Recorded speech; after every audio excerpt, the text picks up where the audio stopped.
Hello and welcome back to the KCC channel. I'm Rob and today we're jumping into some malicious compliance. This story comes to us from Andrew Hester 666.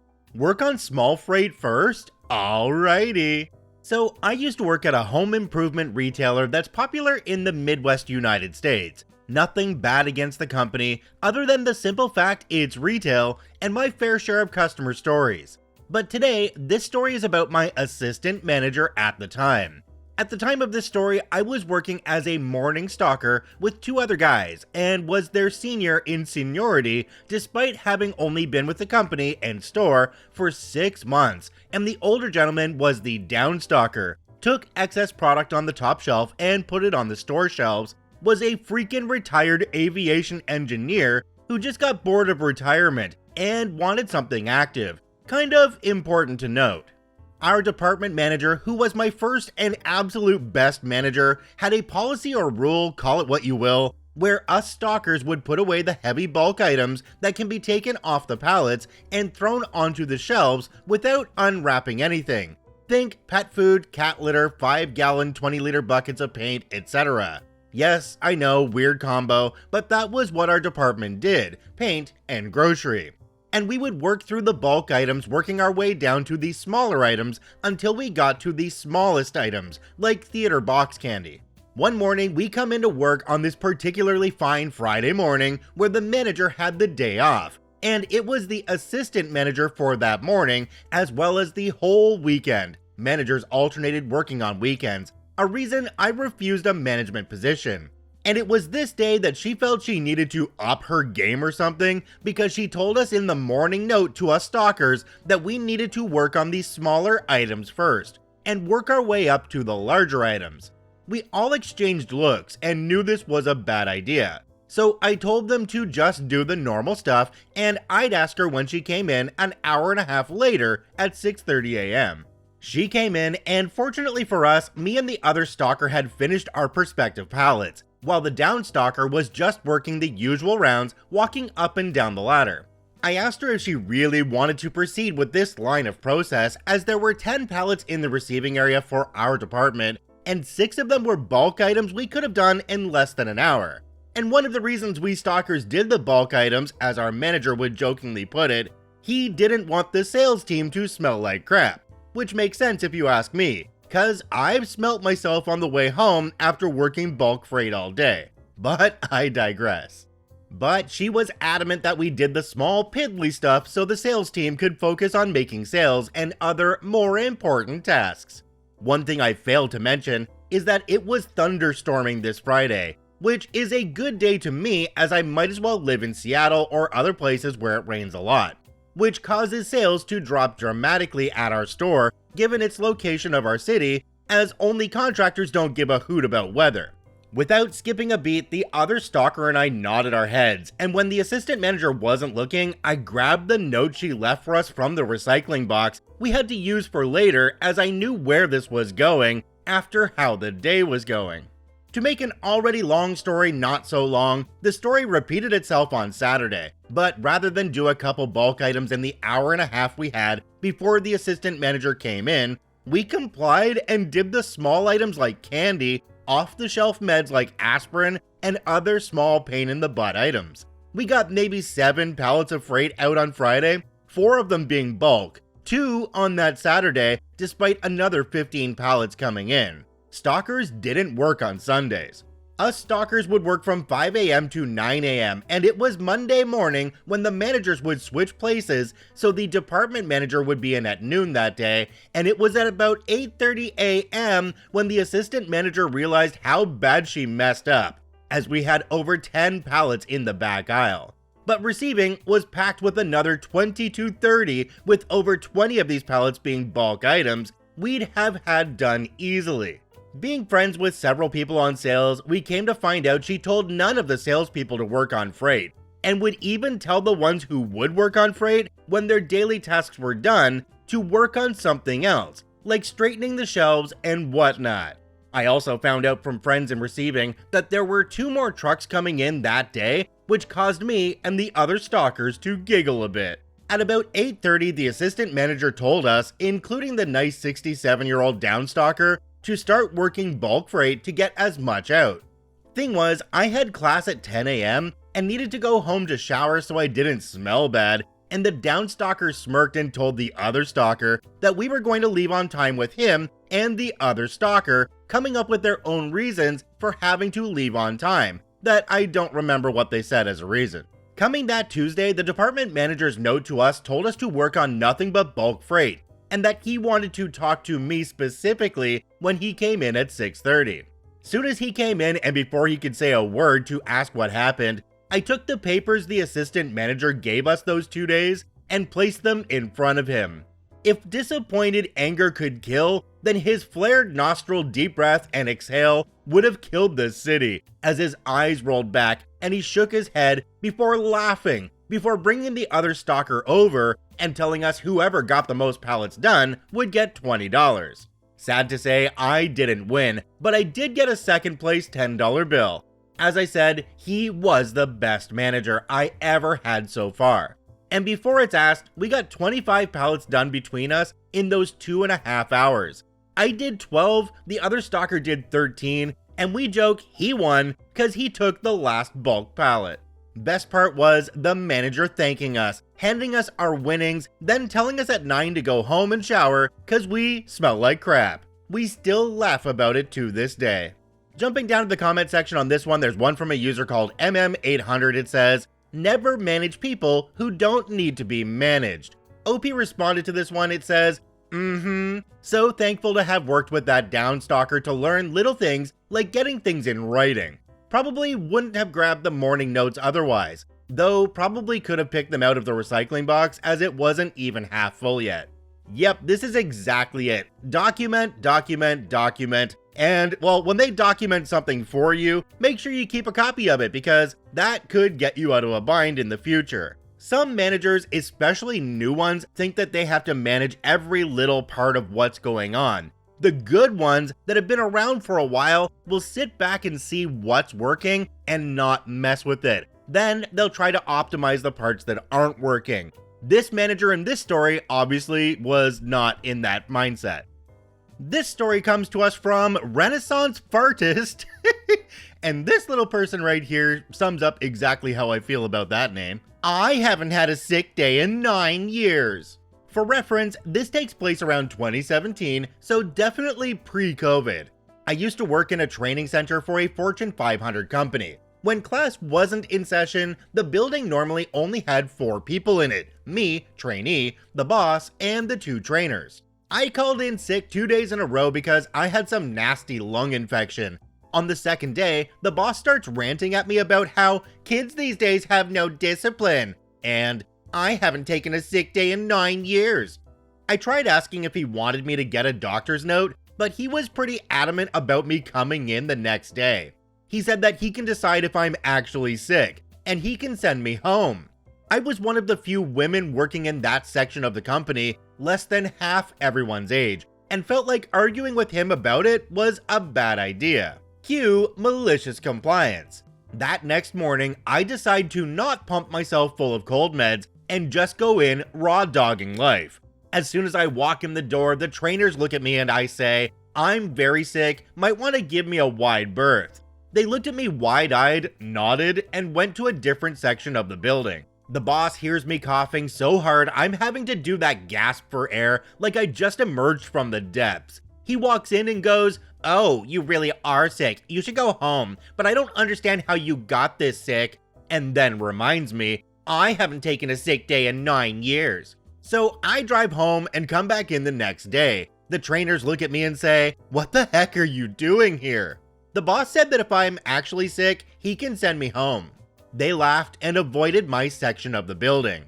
The boss once again hears me coughing and gasping for air and comes in and dismisses me, and this time tells me that he doesn't need more proof. I can come back when I feel better. 4 days later, Mr. I haven't taken a sick day in 9 years was sick with some nasty lung nonsense and was out for a week. If only he had more discipline. Jumping down to the comment section on this one, there's one from a user called King Penguins. It says, "Tell him to come in, and you can send him home if he's actually sick." If only it worked that way and you could actually talk that way to your boss without getting fired. I mean, this person already seems like they have a really short fuse. So do you really want to light that fuse and set him off even more than he normally is? Ugh. Mind you, OP, I think it's time for you to find a different place to work, because that manager's a giant dick. Kind of reminds me of my previous manager. Screw you, Rick. This story comes to us from Tama Best. Boss firing me without a warning and effing up the termination. I worked for a small company for the last 2 years as a software developer. And with small, I mean that I was the only employee. So for many projects my boss had, I wrote the main part of the code base. In March, I made a mistake in one of the updates, and from then on, my boss made it a habit to yell at me at least once every day and tell me how stupid I am. Additionally, he started to call me outside of my working hours to demand fixes for problems that at the most part were his own mistakes. To be fair, my code quality started to go downhill after I had several mental breakdowns thanks to behavior. At the start of May, he said to me that he doesn't want to fire me, but would recommend that I find another job in the next month. So I applied to several companies and was waiting for the responses when he decided to terminate me nonetheless 2 weeks later. He wrote a termination letter and sent it to my home address, but didn't say a word to me. So I was quite shocked when I received the letter which stated that I was fired starting July the 1st and that I should take my remaining 20 vacation days, which is the rest of my annual leave in June. But in Germany, where I work, the employer is only obliged to give you the rest of your annual leave if you worked more than 6 months in the company for this year. Additionally, an important project, which I had been working on since February, was due in mid-June, and not even close to finished, because my boss had prioritized tickets from other projects. So I wrote my boss that I would like to take the vacation days immediately, as written in the termination. But if he needed help for finishing the current project, I would be willing to have the remaining vacation days be paid out to me. As soon as I sent the message, I saw in the chat program that he was typing. He answered that the number of vacation days in the letter of termination was a minor spelling mistake and that I only had 6 days left. After a quick chat with an attorney, friend of my parents, who started laughing when I told him of my boss's reaction, I wrote my boss a formal mail in which I informed him that I would definitely take the vacation days as stated in the letter, and because the termination also stated that the remaining vacation time will not be paid out, I will withdraw the regarding offer. The next week, he grudgingly accepted the 20 vacation days, and I will never forget the expression of defeat in his face at the last day when he realized that the project he took a loan for was about to phenomenally fail. Because I was the only one working on it, and he didn't even try to understand how it works. His slogan always was, as long as it works, I don't care.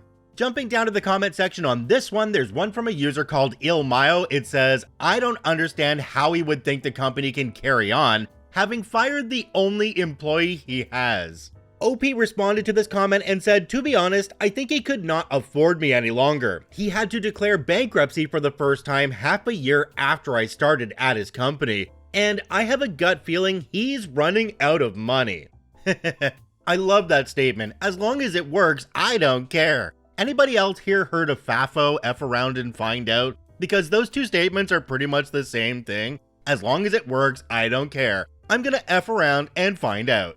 I guess another thing here is that it's kind of common in business to have, another person that can do the job as well, and not just relying on one person. Because what if something happens to that person? What if that person's out sick for a few weeks? What happens if that person dies? What happens if that person just says, screw you, I'm going to a new job? You have nothing to fall back on. This business owner very obviously didn't plan for anything. This story comes to us from Hot Wallaby 6402. Management thought they didn't need me. Turns out they decided to try and sue me.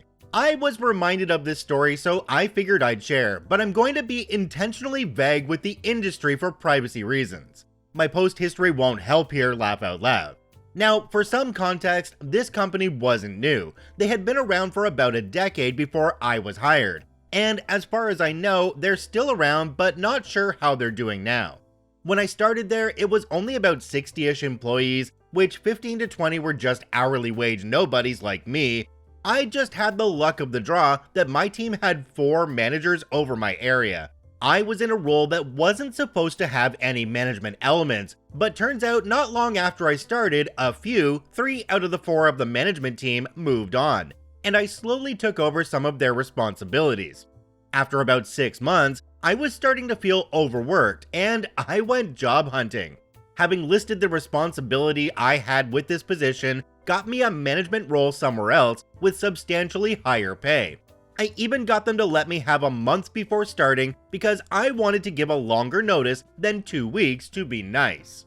After I had given my 1-month notice, they were very dismissive of me leaving and acted like it wasn't a big deal. They thought they could spread out what I did among the other management teams. They were so certain that they could handle my job description of responsibilities that they even told me in writing they didn't need a transition period or training and didn't want an exit interview.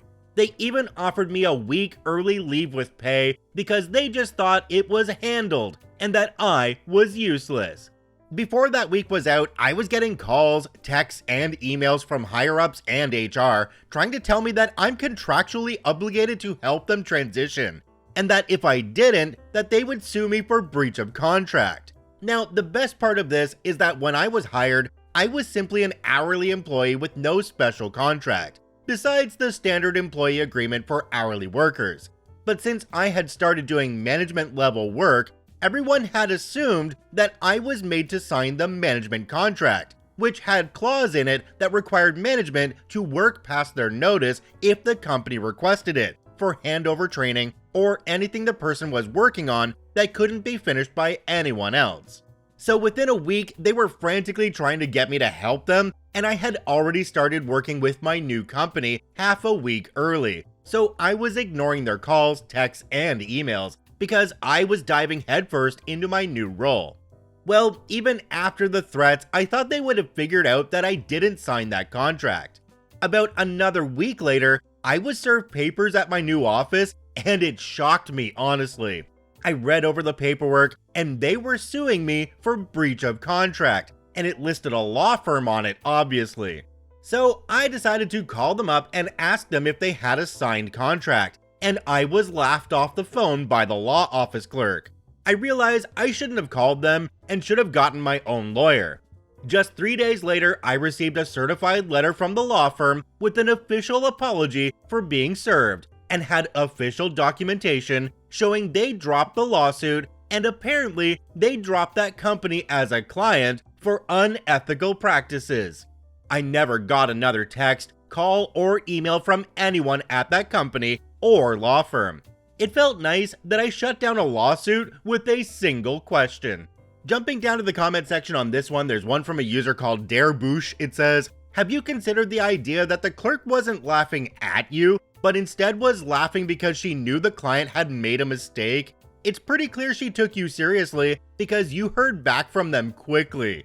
That's exactly what I was thinking for this story. They weren't laughing at OP, they were laughing with OP. And the fact that the law firm dropped them as a client leads me to believe that there was a lot more going on there, and this was just the icing on the cake, or the straw that broke the camel's back, as it were. The laugh kinda seals that in as well, because maybe the law clerk knew that this was going to be the one that got rid of that pesky client that they didn't want to have anymore. Do we know what periods are? Holy crap, my god, these sentences. Oh my gosh. Why? Why are these sentences so long?